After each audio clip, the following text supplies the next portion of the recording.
Shalom, mari kita bersatu dalam doa. Bapa kami di surga, dikuduskanlah namamu.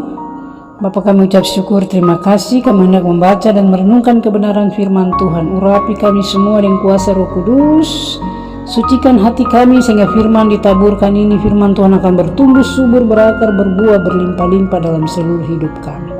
Berfirmanlah kepada kami sekalian, kami telah siap untuk mendengar. Dalam nama Tuhan Yesus firman yang hidup kami berdoa. Pembacaan firman Tuhan dari Yesaya 9 ayat 1-6 yang menjadi nats renungan di ayat 1 dan ayat yang kelima. Kelahiran Raja Damai. Bangsa yang berjalan di dalam kegelapan telah melihat terang yang besar. Mereka yang diam di negeri kekelaman, atasnya terang telah bersinar. Sebab seorang anak telah lahir untuk kita, seorang putra telah diberikan untuk kita, lambang pemerintahannya ada di atas bahunya, dan namanya disebut Orang Penasihat Ajaib, Allah yang Perkasa, Bapa yang Kekal, Raja Damai. Saudara yang terkasih di dalam Tuhan Yesus Kristus, kitab Yesaya pasal 9 adalah salah satu bagian yang paling penting dicintai dalam Alkitab, terutama karena nubuatan mesianik yang sangat kuat. Pasal ini berbicara tentang transisi dari kegelapan menuju terang, dari penindasan menuju kemerdekaan. Dalam Yesaya 9 ayat 1-6, yang pertama, terang di tengah kegelapan, ayat 1-2, Yesaya menulis kepada bangsa yang sedang mengalami masa-masa kelam akibat peperangan dan ketidakpastian. Namun janji Tuhan sangat jelas. Bangsa yang berjalan di dalam kegelapan telah melihat terang yang besar. Pesan untuk kita, seringkali kita merasa terjebak dalam kegelapan, entah itu masalah ekonomi, kesehatan, atau keputusasaan.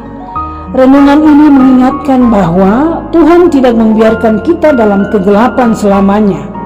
Terangnya selalu datang tepat pada waktunya untuk memberi arah dan harapan baru. Yang kedua, sukacita karena pembebasan di ayat 3 dan ayat yang keempat. Tuhan menjanjikan sukacita seperti di waktu panen. Ia mematahkan kuk yang menekan dan tongkat si penindas. Ini bukan sekedar pembebasan fisik, tetapi pembebasan jiwa. Pesan untuk kita, Tuhan adalah sang pembebas. Apa yang membelenggu pikiran atau hatimu saat ini, percayalah bahwa kuasa Tuhan lebih besar daripada beban yang diletakkan di dunia di atas bahumu. Yang ketiga, Sang Raja Damai, ayat yang kelima.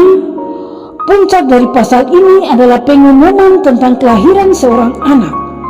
Gelar-gelar yang diberikan kepadanya menunjukkan betapa luar biasanya Tuhan yang kita sembah. Tuhan yang hebat, dahsyat, dan luar biasa. Dia disebut penasihat ajaib. Ia punya solusi saat kita butuh. Dia disebut Allah yang perkasa. Ia punya kuasa saat kita lemah. Dia disebut Bapa yang kekal, mengasihi kita tanpa batas waktu. Dia disebut Raja Damai. Ia memberikan ketenangan yang tidak bisa diberikan oleh dunia. Saudara yang terkasih di dalam Tuhan Yesus Kristus, refleksi untuk kita.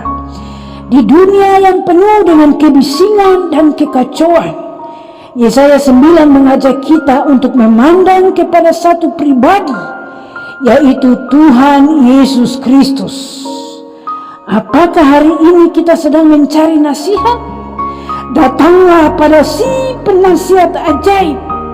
Apakah Anda butuh kekuatan? Bersandarlah pada Allah yang perkasa. Apakah Anda sedang merasa cemas? Mintalah damai dari Raja Damai. Tuhan memberkati firman-Nya. Mari kita berdoa. Tuhan, terima kasih untuk terang-Mu yang menghalau kegelapan hidup kami. Jadilah penasihat dalam keputusan-keputusan kami, dan Raja Damai dalam hati kami yang gelisah. Dalam nama Tuhan Yesus kami berdoa.